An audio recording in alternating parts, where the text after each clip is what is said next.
Hello and welcome to TekBoost TV. Today I'm going to show you how to install a hard drive and a solid-state drive into a Dell T3610 Workstation. Before beginning, we recommend checking with the manufacturer to make sure the latest firmware is installed.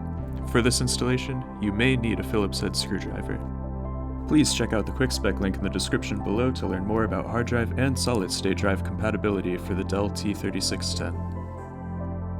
First, ensure your computer is powered off and the power cord is unplugged. Next, press and hold the power button until the white light is completely shut off to ensure there is no residual power remaining on the motherboard. To open the workstation, lift the latch found on the side.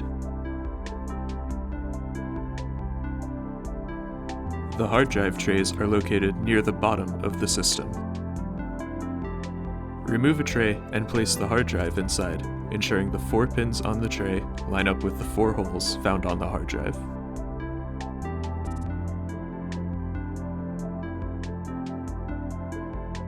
Once properly mounted, the hard drive will be flush with the tray, and you can reinsert the tray back into the system.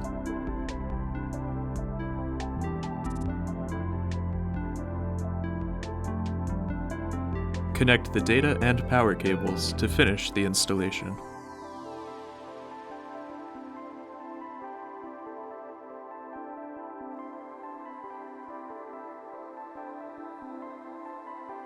If you are installing an SSD, the process is the same. However, you will need to mount the drive to a drive bay converter. Some of these converters require the drive to be secured with screws. Others will have pins similar to the 3.5-inch hard drive tray we saw earlier.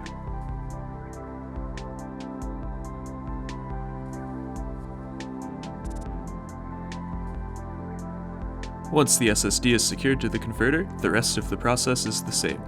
Just place the tray back in the drive bay and attach the power and data cables.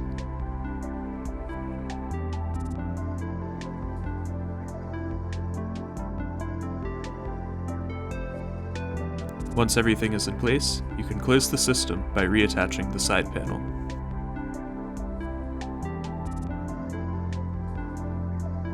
If you found this video helpful, please hit the like and subscribe buttons below, and be sure to visit tekboost.com to take advantage of our great deals on all your IT hardware needs.